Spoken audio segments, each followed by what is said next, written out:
afternoon.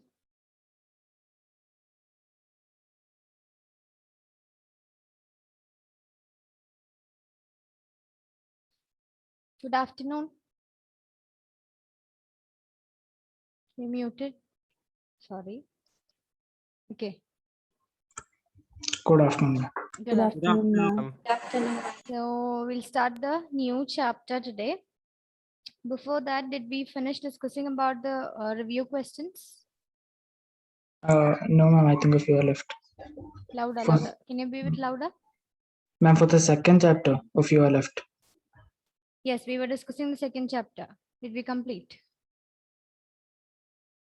No, ma'am. No, please take that.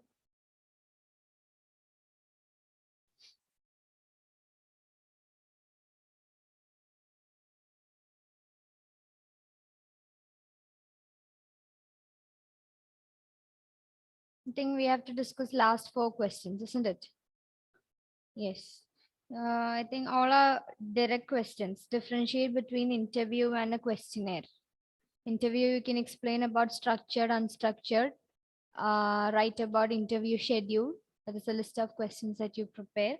Then when you differentiate between structured and unstructured, write about the flexibility of the researcher or the interviewer.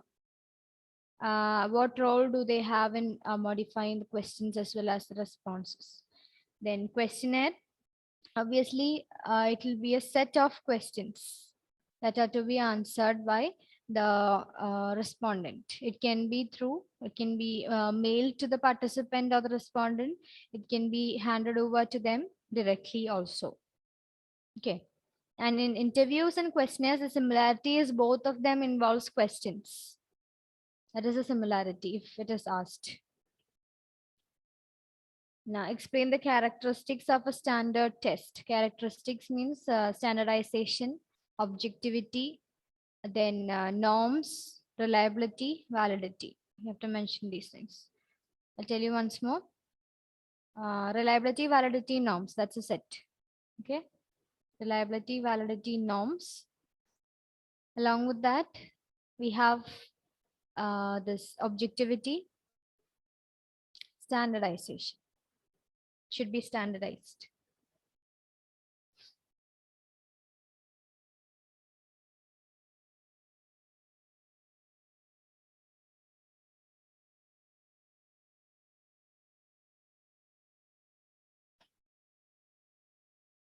Okay. Then next question is describe the limitations of psychological inquiry. That we learned in the last session. That is given in page number 39. Page number 39 of the textbook, we have it. Limitations of psychological inquiry. The 4 points: lack of true 0 point, then relative nature of psychological tools, and subjective interpretation of qualitative data. 3 points. That is the answer of the review question number 11. Then question number 12, what are the ethical guidelines that a psychologist needs to follow while conducting a psychological inquiry? Again, a direct question given in page number 40, ethical issues. You have to write about the principles first, that is given in the first paragraph, then write the 5 points given, then explain it. Okay. Usually ethical issues and ethical guidelines are asked for essay type questions, short essay or long essays. So obviously when you write long essay questions or short essay questions, you have to write an introduction, then the content, then the conclusion. Conclusion should be at least 2 or 3 lines. It is a must. Then only you'll get the full marks or marks close to the full marks. So which are the 5 ethical guidelines or ethical issues, ethical concerns can be asked in any ways? Voluntary participation, informed consent, debriefing, sharing the results of the study, and also confidentiality of data source. Okay. So again, a direct question mentioned in page 40.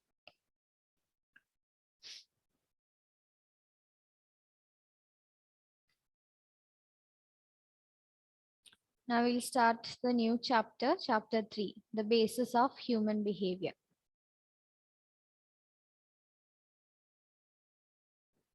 In this chapter, we have a bit of deleted portion that won't be taken. After completing the whole portion, after completing the practicals, if we have time, we'll discuss. Okay. So basis of human behavior, we are going to learn about two bases, mainly biological basis as well as the cultural basis. So one part of the textbook or one part of this chapter is based on entirely based on biological mechanisms underlying various psychological processes. Okay.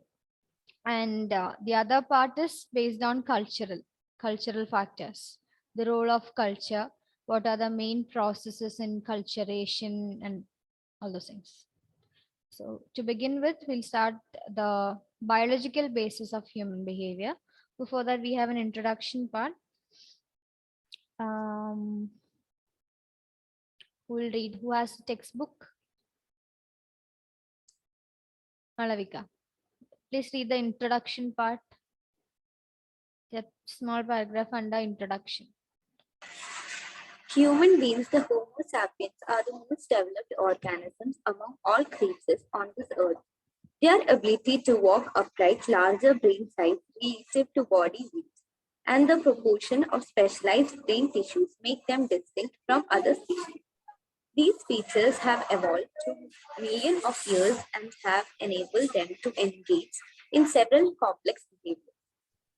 Scientists have attempted to study the relation of complex human behavior with the processes of the nervous system, particularly the brain. They have tried to discover the neutral basis of thoughts, feelings, and actions.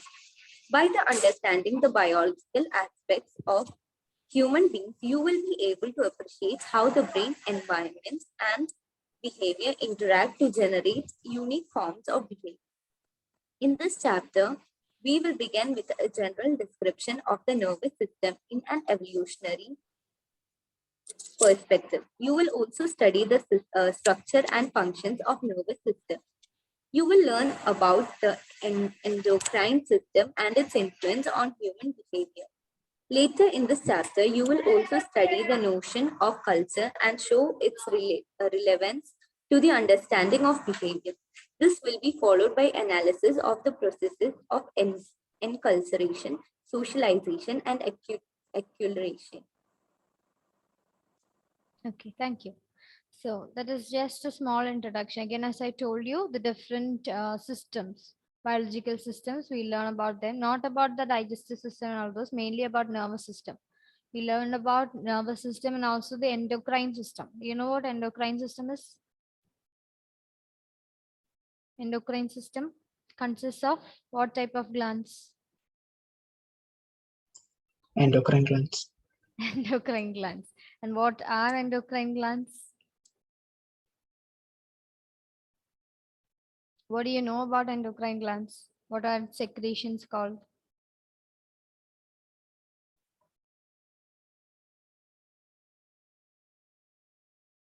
Any idea? Did you learn in 10th about this?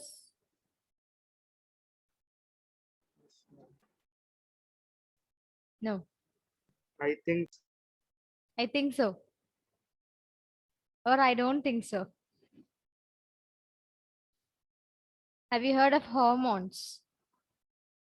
Hormones are secreted by set of glands in our body called endocrine glands. Okay. Okay, I just asked, that's all. Okay, we'll start with an evolutionary perspective. Evolutionary perspective involves survival of the fittest, natural selection, or Darwin's concepts and all. So why is evolution important? Or is evolution important? That is the first question. yes, ma'am. Yes, why? Ma'am, to create variations on how we live. To create variations, evolutions are important. So why are variations important then? Ma'am, for survival. For the survival, yes. When the demands of the environment change, there means one individual will be living in that individual's environment, isn't it? Yes, the surroundings. And they are surviving there because those features in the environment are adaptable for them, isn't it? If they change, if they keep on changing, then obviously the organism will have a problem in surviving in that environment. Is it not? So for that, to survive in different environmental conditions or to meet the environmental demands, we have to change. We have to slightly vary, maybe psychologically, maybe physically.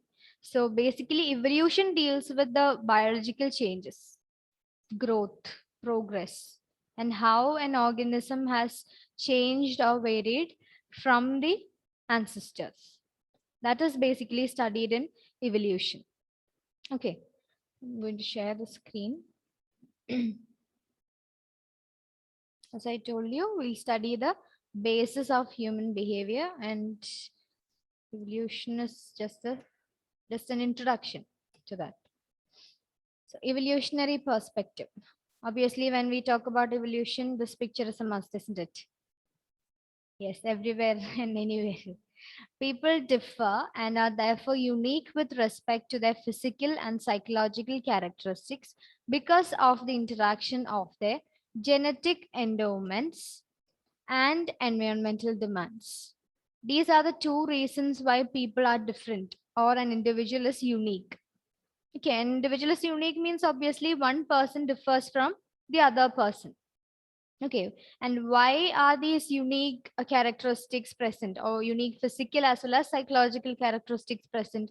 It is because of the genetic endowments. Genetic endowments means a quality or characteristics that you have been inherited or that you have been got. Okay, so genetic endowments and the environmental demands. So basically, genetics as well as the environmental factors interact with each other. That is how, and that is why we are having changes, or that is why we are different from each other. Okay, different species of organisms have different characteristic features, and they have been continuously evolving. We all know that. Evolution refers to, if you have the textbook, mark it. If you don't have it, please write down. Evolution refers to gradual and orderly biological changes. Okay, gradual means it's a slow process, step by step procedure. Evolution does not happen all of a sudden. Maybe today I am human, tomorrow I cannot be something else. Or if today I am not me, if today there is an ape, tomorrow it cannot become a human being. Okay, just like that, evolution is a gradual process, and also it is an orderly process. Orderly means it happens in a systematic manner, and it focuses on the biological changes that result in a species from their pre-existing forms. Pre-existing forms are obviously the ancestral species in response to the changing adaptational demands of their environment. So evolutionary changes occur, or the biological changes that happens in evolution are a response to the changing environmental demands, changing adaptational demands of the environment. That is why the biological changes in evolution are happening, because the environment is also changing. The demands of the environment is also changing. So the demand that the environment poses on the individual or the organism is different when a time period is over. Okay, that is why to survive, the organism is forced to change. It's forced to vary. Even though all the organisms in a species might vary, only who will survive? According to the Darwin's concept, who will survive? The fittest. The fittest. The fittest will survive. And who will select the fittest?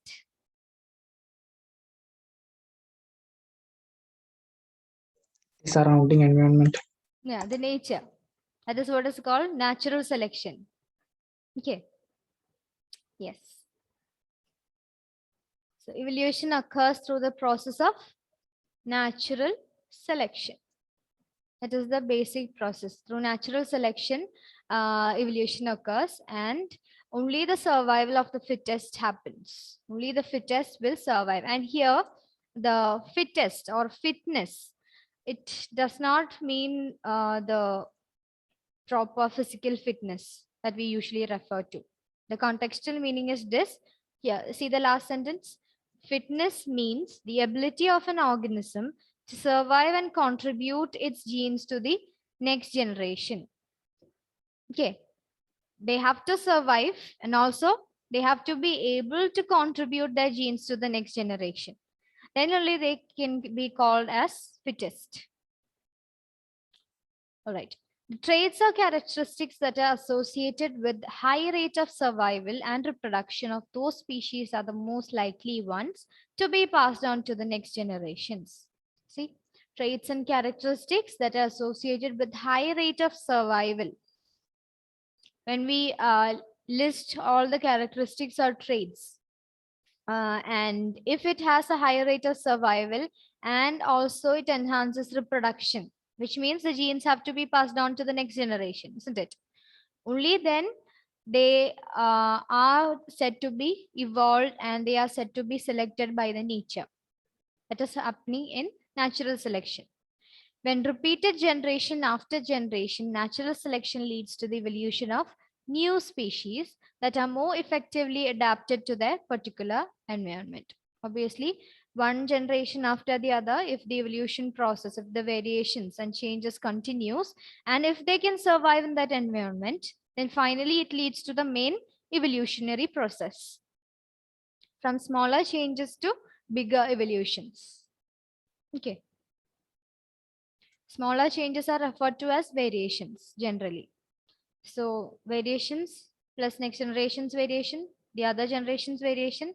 Now all the generations variations together form the whole process of evolution. That is why it is said in the definition that evolution is a gradual process. It is a slow process. From one generation to the next generation, evolution cannot take place. Okay, the complete entire change cannot take place. Okay. So survival of the fittest takes place. And as I told you, fitness means the ability of an organism to survive. Survival is must. And also it should be able to contribute its genes to the next generation. That is a productive capability should be there. Then, three important features of modern human beings differentiate them from their ancestors. You know what they are? And this is a section that usually students miss to learn, because in the coming portion we have so many new terms, biological terms as well as cultural terms to learn. So they don't consider the first section, the introductory section.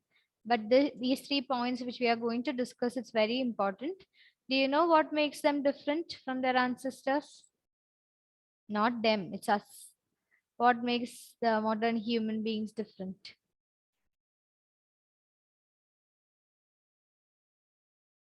Please switch on your videos. Everyone.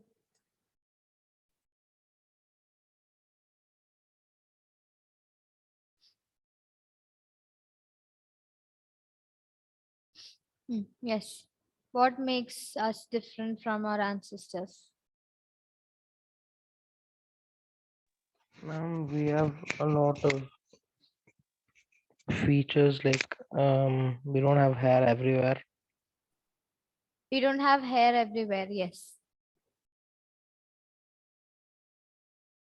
Then, A bigger and more developed brain. yes.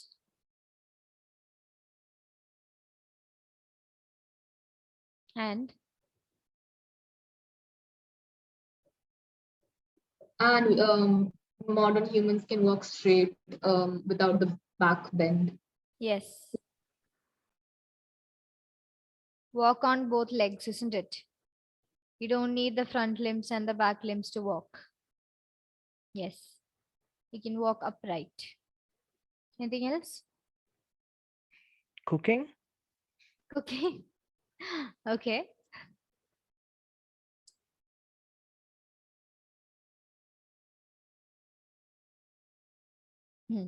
After cooking, I will start. We can ride a bike, we can ride a car, we can go to a salon, we can make and watch movies. Okay, so these are the main points mentioned in our textbook. Now, there's three important features of modern human beings that differentiate us from our ancestors. A bigger and developed brain with increased capacity for cognitive behaviors like perception, memory, reasoning, problem solving, and use of language for communication. The basic cognitive processes, as we discussed in cognitive psychology in the branch. We discussed about problem solving, reasoning, decision making, memory, perception, attention, the use of language for communication, and so on.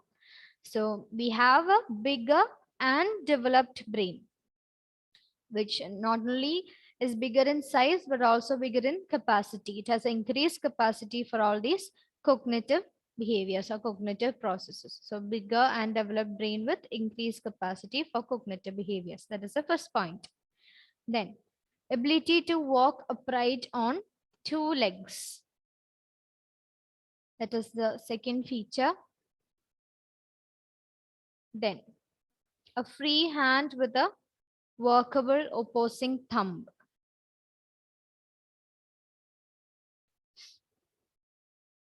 Okay, these are the three main features. Again, Kevin said cooking, right? That is because we have a brain, a bigger and a developed, more sophisticated brain than our ancestors. Because of that, we can decide how much salt we need to put. Do we need to stir this? Do we need to put the dough at rest? Or should we cook it for 1 hour? Should we cook it for 5 minutes? It's because of the brain, the activities of the brain, the cognitive process that the brain helps. Okay, so these are the 3 points. First point is about the brain. Second point is about the legs. We can walk upright using the legs. Third one is about a free hand with which we can work, with which we can do so many things. Fine skills as well as gross motor skills. We'll learn that in developmental psychology. Okay. So our behaviors are highly complex and more developed than those of other species because we have got a large and highly developed brain, as we told before. Human brain development is evidenced by two facts. Now, these 2 points are the evidences given in our textbook to enhance or elaborate the fact that we have a bigger and a developed brain with higher or more capacities, increased capacities. The weight of the brain is about 2.35% of the total body weight, and it is the highest among all species. Our brain is about 2.35% of the total body weight. Don't write that 2.35 kg or 2.35 grams is the weight of the brain. That's not right. It is 2.35% of the total body weight of a human being.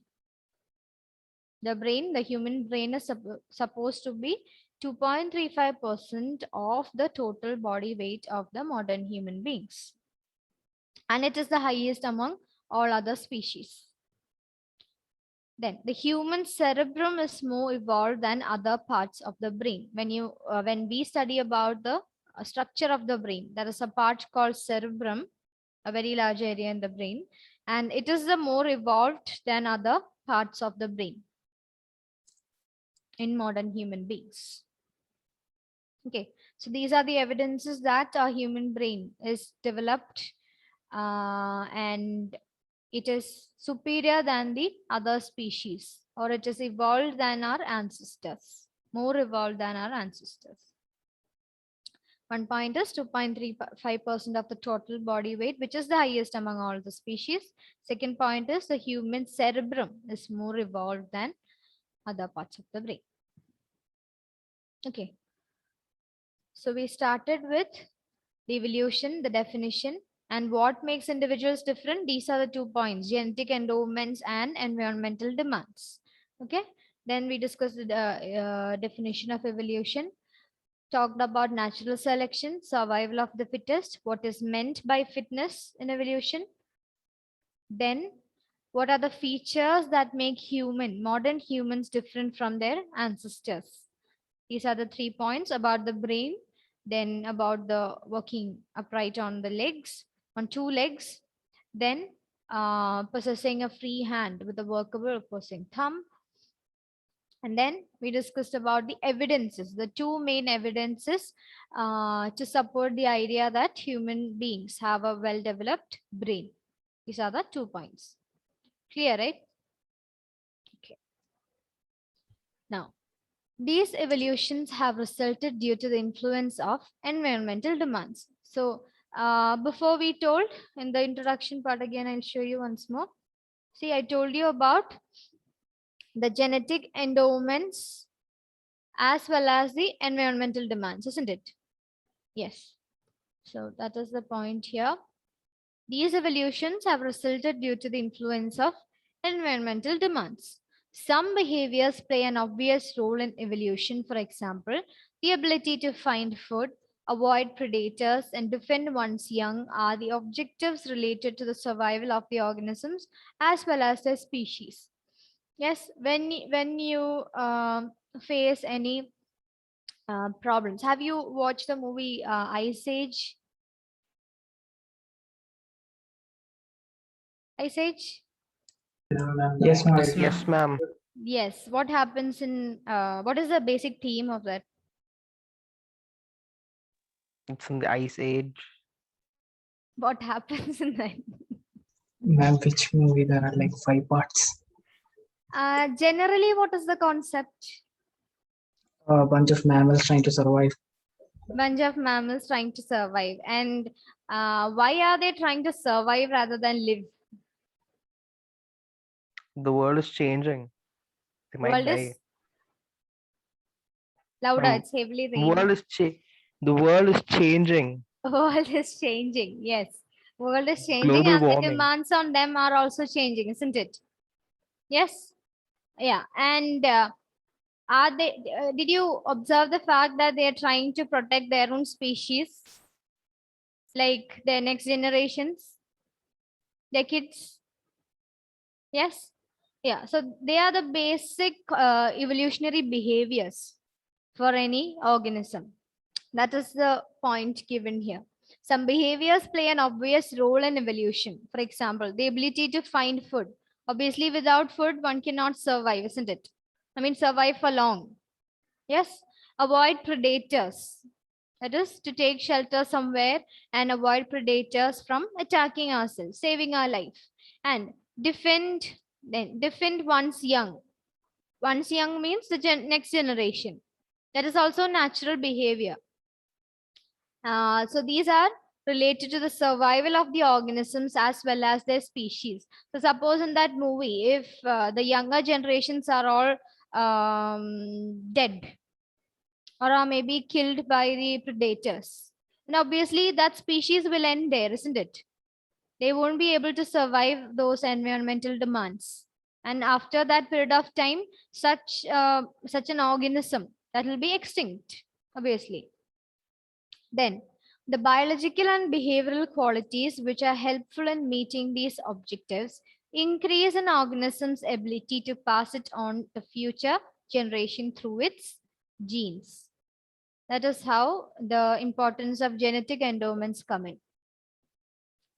Is the biological and behavioral qualities which are helpful in meeting these objectives increase an organism's ability to pass it on to the future generation through its genes. So these behaviors are important, obviously, for evolution.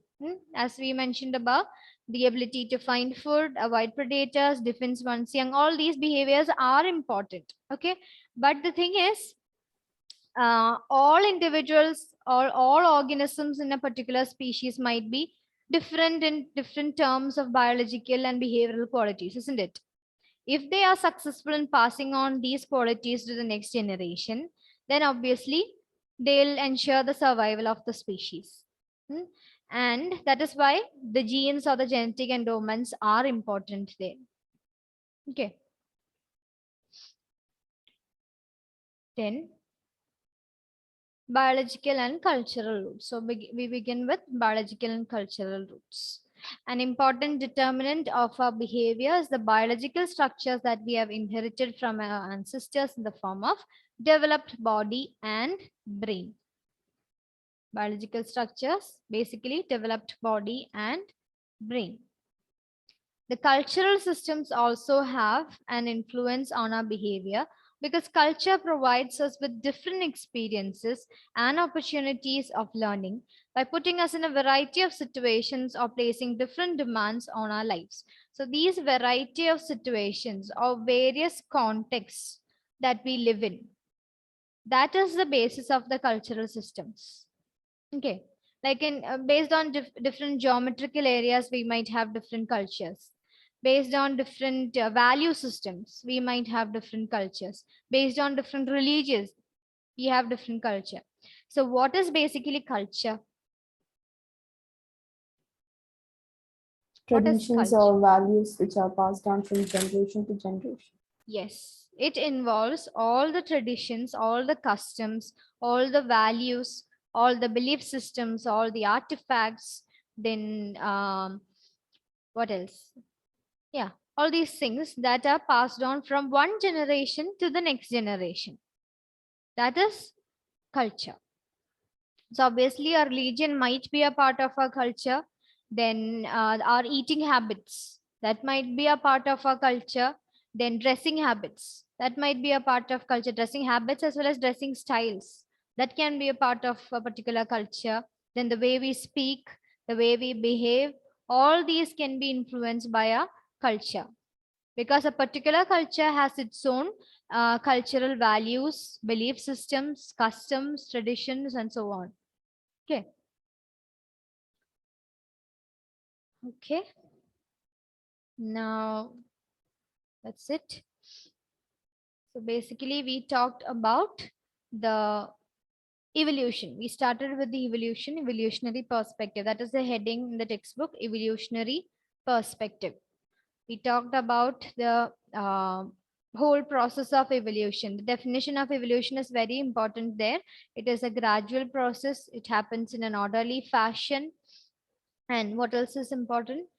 Yes, it happens as a response to what? Evolution happens as a response to the ever-changing demands of the Environment. environment. Okay. Then what are the main points we discussed? Yeah, the points, the 3 points that 3 features that make modern humans different from the ancestors. That is a point. Then what else? That's regarding the human brain, then ability to walk upright on 2 legs. On 2 legs is important. Okay. Then last one is workable hand, then opposing thumb. Then biological and cultural. Yeah, the evidences to elaborate or to make sure the idea, to support the idea that human beings, the modern human beings have developed a well-developed brain. That is regarding that percent of the whole body, and also cerebrum, regarding the cerebrum. Okay. Then finally, biological and cultural roots. We started with biological and cultural roots. Fine. Okay. Now, do you know what a neuron is? It's the basic unit of the nerve. Hmm? It's the basic unit of the nerve. Basic unit of the Nerve. nerve. Any other answer?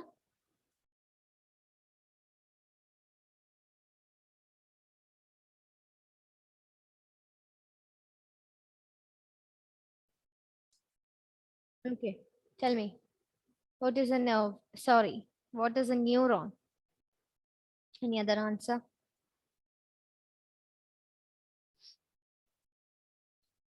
What is a neuron? Have you heard of neurons? Very much. Yes. Then tell me what is a neuron.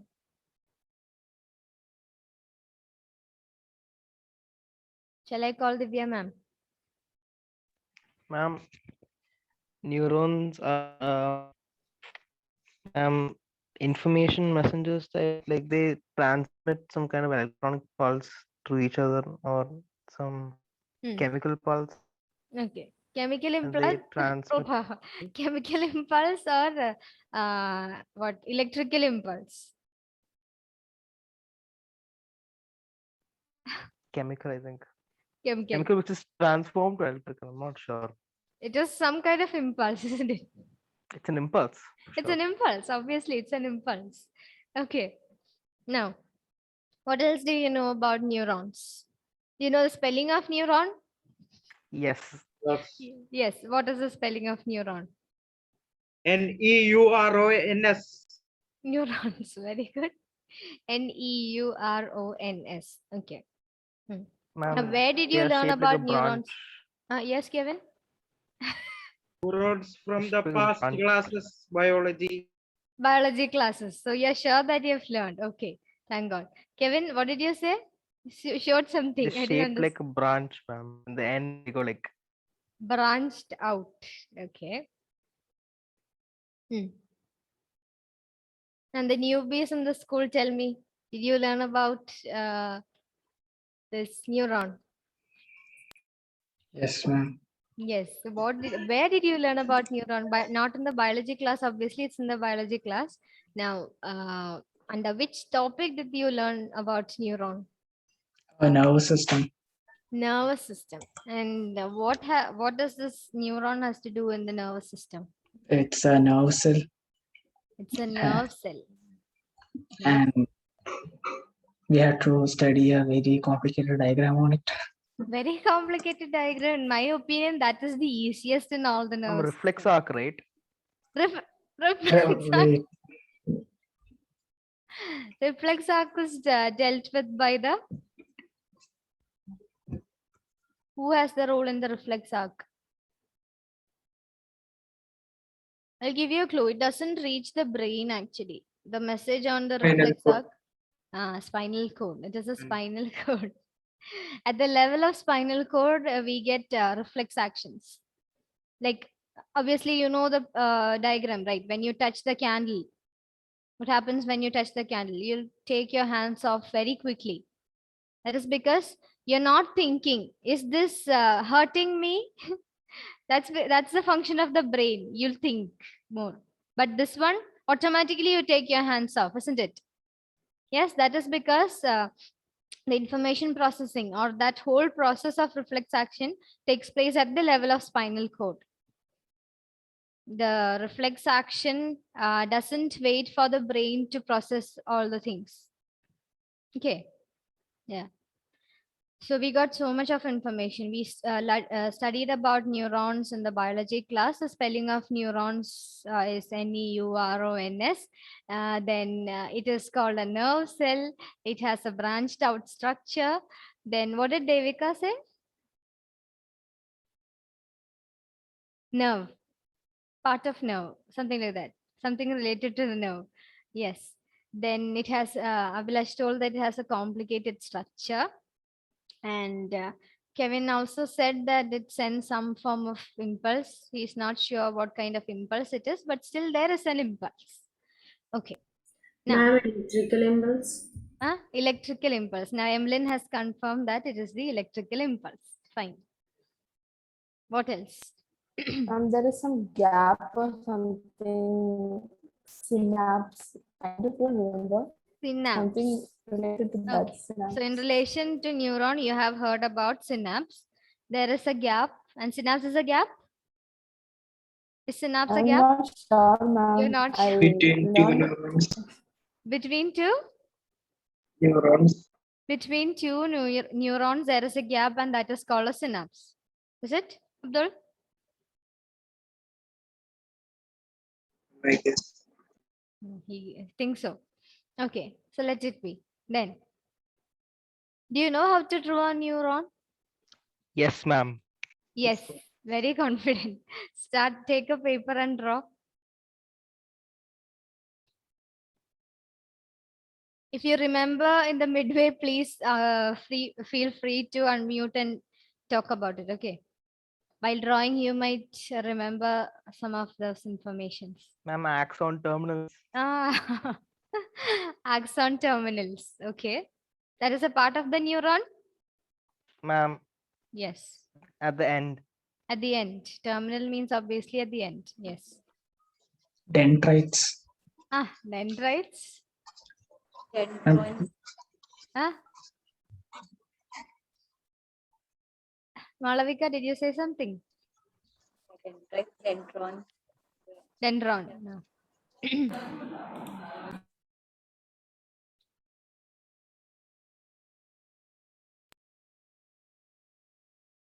Do you really think that it is a complicated figure? Nucleus, it has No. That's a very simple figure, ma'am. Yeah. We drew. Ma'am, to draw it's complicated. To label it's very easy. To draw also it's very easy, isn't it? And my Uh, teachers didn't think so. Ma'am, my teachers didn't think so. They had to get it very perfectly. Your teachers didn't think so. Okay. Malavika, yes, you were telling me something.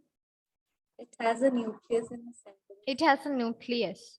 If it is a cell, then obviously it should have a nucleus, isn't it? Yes. Abhilash told that it is a nerve cell. Nerve cell means obviously all cells have a nucleus. Nucleus is the control factory. Ma'am, it is having cytoplasm. It is having cytoplasm, and in the cytoplasm is the nucleus floating, isn't it?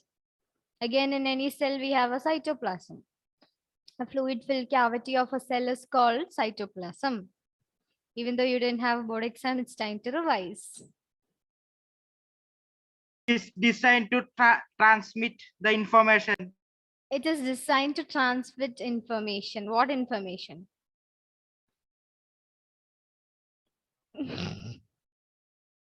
Let it be, let it be. That's correct. It's designed to transmit information. Till what time is the class?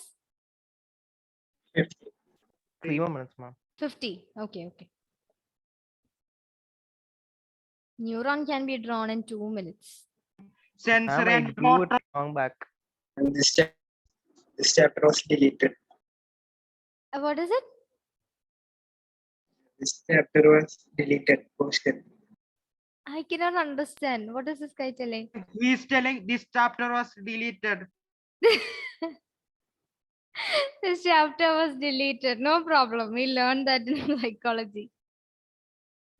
3 types of air sensory. You are reading from the textbook, isn't it? Ah. Was it the chapter control and coordination? Yes, Yes, ma'am. Yes, ma'am. Yes, yes. And during tuitions, some of you told that we studied the chapter very well, ma'am, but they deleted this chapter. Where is Sanam and all? He's absent today. Isn't it? The chapter was taken, right, Alina? Who told it is deleted? Abdul Hasif. Did you draw? Neurons are Completed? only situated in the brain. Neuron is situated only in the brain. Let's see, let's see. Show me the figure if you have completed. If you can, please put it in the back camera and show. Yes. Fine, fine. That's okay. Devika, I saw. Kevin. Looks like Thanos. The gloves, no? Golden. Alina, okay. Malavika. Emmeline, it's not clear here. Can you keep it closer? Okay, okay, fine. Rest of you? Mitochondria. Huh? Mitochondria is there. What is there?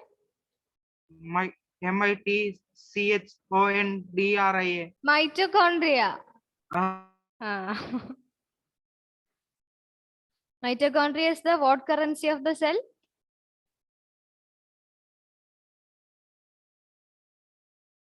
Energy. Energy currency of the cell. Ma'am, mitochondria needs energy currency. Energy ATP. What? Your voice is breaking. Ma'am, mitochondrion makes the energy currency. The energy currency is ATP. Yes, exactly. I was waiting for that. Usually when you hear of mitochondria, yeah, energy currency. Now where is ATP then? Adenosine triphosphate. That is the energy currency. Some teacher teach me.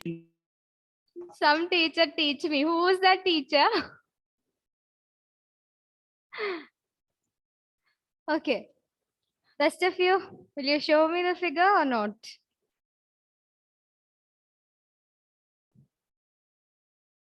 No, that is okay. That's fine. Rest. Not completed.